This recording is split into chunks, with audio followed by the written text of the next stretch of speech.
Hey folks, this is Matt once again, and just want to do something a little bit different. Not too different. If you're hearing barking, it's from my TV. I don't have a dog, thankfully. Otherwise, I strangle the fucker and throw him out the window. But I've done this before on Arnold Schwarzenegger, like my favorite Arnold films. So I figured I'd do a video on my favorite Bruce Willis films. Um, I know there's certain people who are not fans of Bruce Willis, but I think the guy has made a lot of good films. He's made some shitty films, but he's made a lot of good films. And the reason I'm doing this top 11, because, a lot of people do top 10. I'll just be a little bit special, do top 11. So I might as well go back from, should I go from number 1 to 11? Well, people usually do countdown, so. Number 11 would be Tears of the Sun. Bruce Willis film where I think in order to do Die Hard 4, he was able to. Something about this. Die Hard 4 somehow connects this. I think at one time, something similar was going to be Die Hard 4. Maybe I'm just guessing because it was going to be in the jungle. But then it became Tears of the Sun. I believe something. I know there's something to that. But I really enjoy this film, Tears of the Sun. It takes place. I haven't seen this for. Yeah, Africa. I was going to say Africa, but I want to make sure. It's from the director of Training Day, Antoine Fuqua. They're military and they're supposed to get this female doctor out, and she's like, I can't leave these people behind. I can't leave these people behind. They're my patients. They don't get slaughtered. And at first, Bruce Willis and his team is like, we didn't come for them. We came for you. But there's a point where it's like, turn this helicopter around. We don't take these people to a safe place. And you have all these insurgents coming in for them, and they have to get these people out safe and sound. And very entertaining film, great military action flick. If you like military films, if you like action films, Tears of the Sun is really solid. Bruce Willis, you really buy him in this role. Monica Bellucci, Cole Hauser, Tom Skerritt, uh, very solid cast. Very good movie, Tears of the Sun. It's a Bruce Willis film not many people talk about, but it's well worth your time. Love Tears of the Sun. It's a really well done flick. Special edition, basically this has audio commentary from the director, writer's observations, journey to safety, making Tears of the Sun, voices of Africa, deleted scenes, uh, trailers. And another good thing about the movie, it does have a really good score by Hans Zimmer. So, number 10 would be Red, which this is actually getting a sequel, Red. And I'm glad it's getting a sequel because it's worth your time. It's worth your effort to see this film because it's an entertaining movie. It's a fun movie. Red basically goes with retired but extremely dangerous. So these all like retired agents who have to join back together for one more. Uh, well, they were trying to kill Bruce Willis. He's like, fuck that. He fucks him up. Gets his team back together. Finds out what the hell's going on. But I'm glad this is getting a sequel, Red, because again, it was an entertaining film. I think it's going to come out summer 2013. But I won't say much more about Red, but if you haven't seen it, check it out. Entertaining film. Number 9, it's a film that I think is one of the best superhero films out there.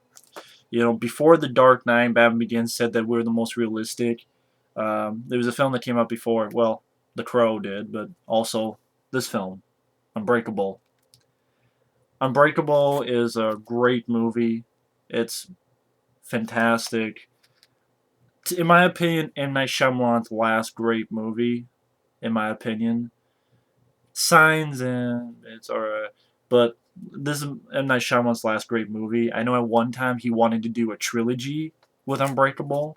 There's going to be an Unbreakable trilogy. That's shitty that never happened. I don't think it ever will happen. Now that M. Night Shyamalan's name is pretty much a joke. It's a fucking joke now. But Unbreakable, Bruce Willis is the security guard. Yeah, Samuel Jackson is, they call me Mr. Glass. Just his bones break, they're very brittle. But yeah, Bruce Willis, he's like, have I ever been sick? Have I ever gotten hurt? And it's just a really well done, beautiful score, uh, very solid, intriguing superhero movie. The most realistic superhero movie, I guess you could say. And this is the Vista series.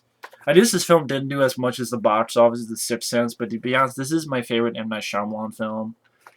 This is a really great, wonderful, intriguing drama of a guy becoming a superhero, but you really buy into it.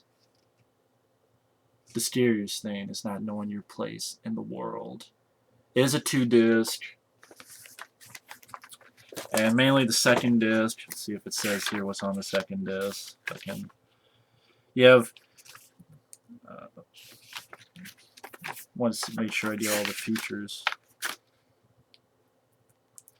You have the art reveal behind the scenes of Unbreakable. You got comic books and superheroes with Samuel Jackson.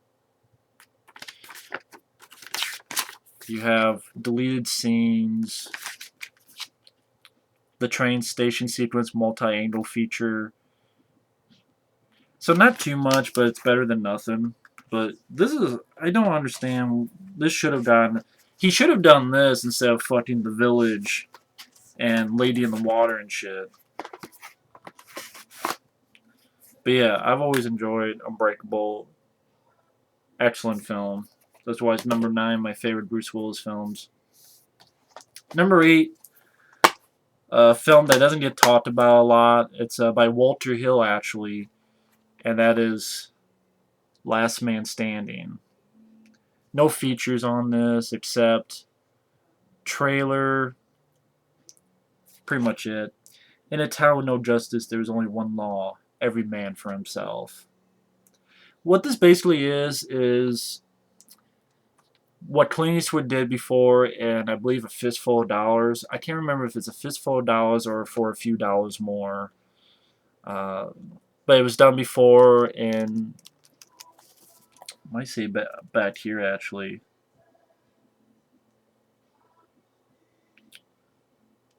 I'll just look it up, fudge, instead of just guessing. If you're wondering, on TV, it's a film called A Man Apart with Vin Diesel, which I don't mind that film. I gave a little bit of shit before A Man Apart, but not that bad. Yeah, it's really based on Yojimbo by Akira Kurosawa, which I know they later did for, yeah, A Fistful of Dollars. That's what it was. Where basically a man comes into town and you have these two factions running this town and he plays both sides. You have a really awesome score by Ry Cooder. And I thought Bruce Willis was such a badass, and the gunfire, two-fisted gunfights are just over the top. He never reloads, but when the gunfights happen, they're off the wall. Holy shit. Gun battles. I actually don't mind the villains. You had Christopher Walken, and then you had David Patrick Kelly. That's the guy in the Warriors. Like, Warriors, come out and play. Like that guy. They play some of the villains. I have no problems with this film. I thought it was a nice setting. I think it's like during the 30s or 40s. It doesn't really, I'm not sure if it really says a certain timeline, but it feels like it'd be like a 40s type of town. It's like this dusty town in the middle of nowhere. And again, I thought Bruce Willis played it exceptionally well, this kind of role.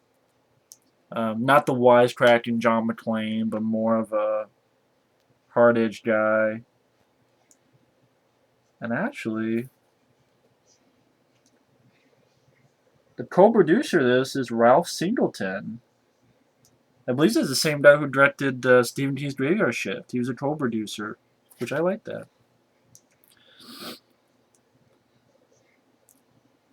But yeah, I believe written and directed by Walter Hill. I enjoy this film a lot. Last Man Standing. That's why it's number 8. Number 7, it's a film that not many people talk about, not many people like, but I do highly enjoy. I don't really understand the problems people have with it. Mercury Rising. Film that bombed when it came out, but yeah, Bruce Willis protecting this young boy who's an autistic boy. But this autistic boy, he can sort of read codes, like in a magazine. You know, he can see what's there, just like that. One thing leads to another, he broke this super code, and the bad guys want to take care of the kid. They kill the kid's parents, and they want to kill the kid, and Bruce Willis is protecting him. You have Alec Baldwin as the bad guy. I don't really understand why this film flopped. I don't understand where people's hate for this film comes from. I really don't.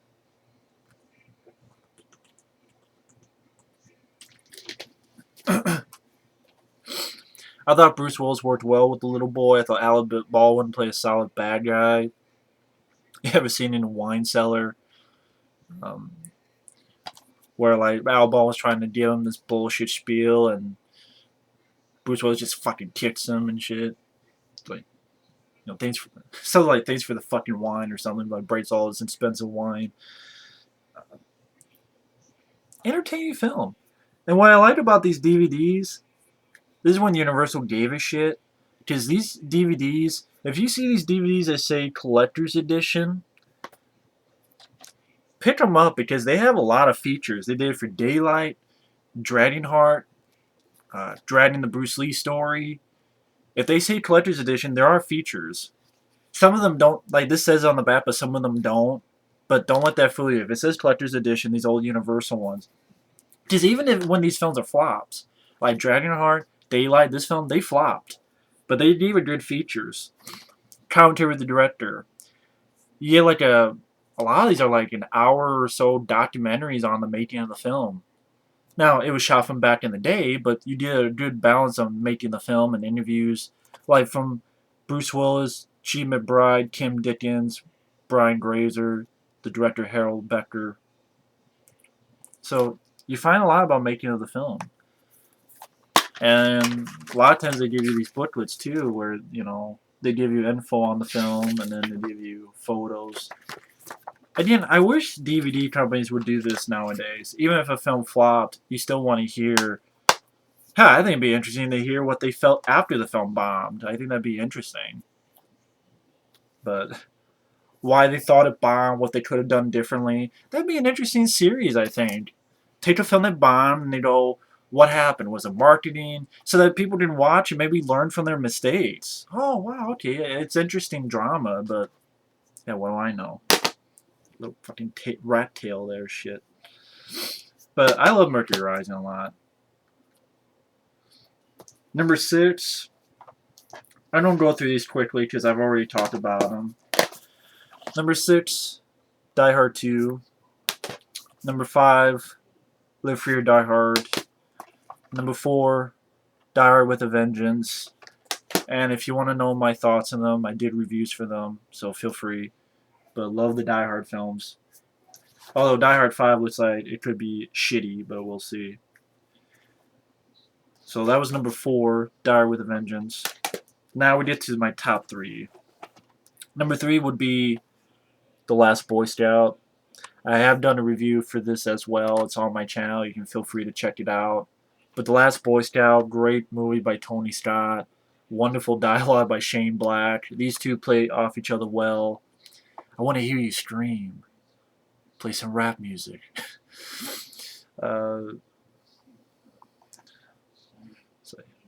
You're nobody.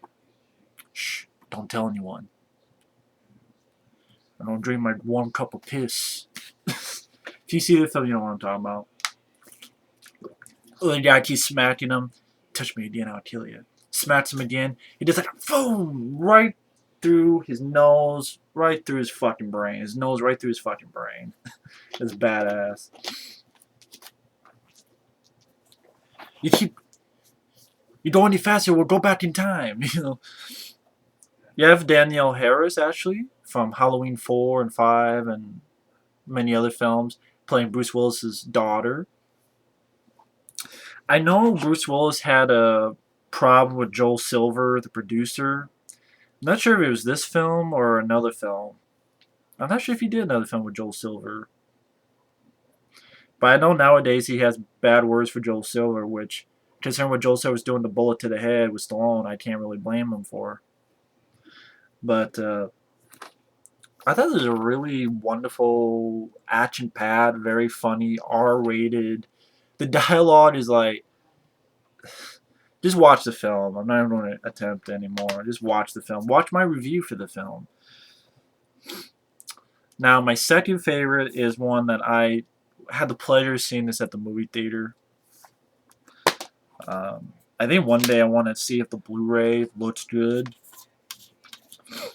But this is the Ultimate Edition, which isn't that ultimate, but I still love the film. And it's a super bit. So those were the really good DVDs. That is, without a doubt, one of my favorite science fiction films of all time. One that I have not done a review yet, and I want to sometime. The Fifth Element. I love The Fifth Element to death. I love this film. This is... You know what I realize? You know that movie Heavy Metal, the 80s Heavy Metal? Remember that story with the taxi driver? That's this movie. Except, you know, it's not R-rated. It's PG-13. But, you know, that's sort of that little story is the R-rated version of this. So if they ever do Heavy Metal and they want that taxi driver guy, get Bruce Willis. I mean, he plays the taxi driver Corbin Dallas. You have Mila Jovovich, and probably my favorite role of hers, I will say. Gary Oldman is great as the bad guy, who's this con artist salesman who has this bitching gun. What I loved about this film from the beginning to the end is it looks beautiful. It is so imaginative. Really, Scott, take note. This is how you can do imaginative shit. And this film costs a hell of a lot less than fucking Prometheus. I know I gotta throw that in there. I always gotta do just annoy people. But this really is. This was a $90 million film. And it looks double that. I mean, the city, the special effects look beautiful. The chase sequence where he's in a taxi and the police are shooting at him. They're flying through the city. That's really well done. It looks beautiful. It's great. The action scene where he's fighting against these aliens, practical looking aliens, really good. It's not. See, the thing is with this film, it's not a ripoff of Star Wars. And that's hard to do in these kind of movies. And, these aliens, they look really good. The aliens in the beginning, like, they're all in metal.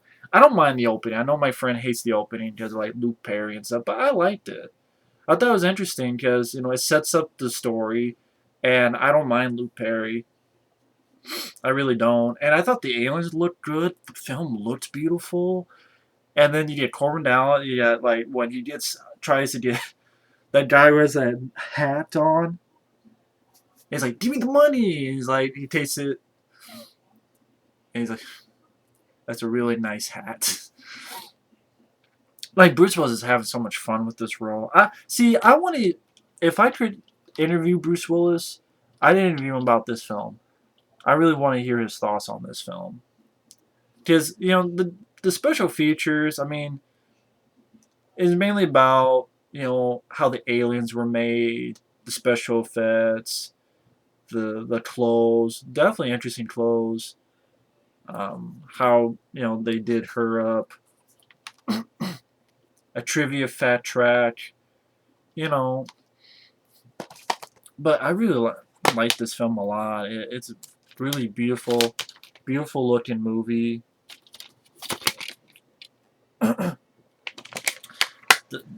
Chris Tucker, yeah, I mean, he got on my nerves a little bit, I will admit, but, it is what it is. I still got a few chuckles from him as well, so he definitely looks very strange. Ian Holm is excellent. Gary Oldman. They do interesting stuff, like, these two guys is the hero and the villain. They never meet once. Usually that would make me mad, but it didn't in this film. It really didn't. I thought, okay, that's intriguing. Uh, it's weird, but it's intriguing. But I really got a kick out of this film. I love this film. It was a great movie theater experience, and it's a lot of fun. It's extremely fun, and it didn't do well when it came out. I know in the theaters it only made like in the U.S. like 60 million or so. I don't understand that. I think it did well overseas. I think that's the thing. It made its money overseas, but it didn't do well in the U.S., and that sucks. But I would love to have seen more of this, The Fifth Element. You know, the plot was simple, to the point. Uh, the humor worked. It was very funny. When the action kicked in, it was exciting. Special effects, the fashion, the look is great. The futuristic New York. Love this film. That's why it's my second favorite Bruce Willis film. And of course, my favorite's got to be Die Hard. Which I'll say here, you know my thoughts on Die Hard, watch my review. But I'll talk more a little bit about the DVD. The thing is, this is a 2-disc. Like, all the stuff I have of Die Hards, they are the 2-disc. So if you're overseas, you probably have the same 2-disc, like we do. At least in this 5-star collection. But what I'm talking about is, at least the first one should get a better DVD. Because, okay, the first disc, yeah, has commentaries. But the second disc, 2 extended scenes, power shutdown and airplane sequence. That's what, 5 minutes? No, not even that. Probably what, 3 minutes at most. The cutting room, re-edit it, remix your favorite scenes. It doesn't fucking work. It's shitty fucking feature. Deleted lines and scenes reel. Gag reel. Newscast. You just see the newscast from the fucking what was in the movie. You can read articles from American Cinematographer and Cinefetch magazine. They have the screenplay, trailers, and TV spots. What this film needs is a documentary. Hell, just like, like, okay, you know the guys who did Never Sleep Again, and they did The Return Living Dead, More Brains. If they ever go into another genre of action, do Die Hard. Do Die Hard. You can interview John McTiernan, even John McTiernan, whether he's in jail or out of jail, you can still interview him. Bruce Willis would talk about it. Alan Rickman, they talk about Alexander Goodenough, who's no longer with us, their thoughts on him. Talk to Bonnie Bedelia, Steven D'Souza, Jeb Stewart, even Joel Silver, if you want to talk to him. Jan de Bond, who is the DP, who would go on to direct Twister and Speed, and talk to him. Richard Edlund, who did the effects. And you can talk about how, this was going to be Commando 2, and how all these people passed on it, and how after the film it became this legacy of people ripping it off and stuff like that. And, you could do a lot with this. I mean, it's Die Hard. Fuck's sake. Die Hard. You could do a lot for that. You really can. It's only considered one of the greatest action films ever made. But anyway. So just to recap. Number 11, Tears of the Sun. Number 10, Red. Number 9, Unbreakable. Number 8, Last Man Standing. No, that's not my phone. That's a TV. Yeah. Number 7, Mercury Rising. Number 6, Die Hard 2. Number 5, Live Free or Die Hard. Number 4, Die Hard with a Vengeance. Number 3, The Last Boy Scout.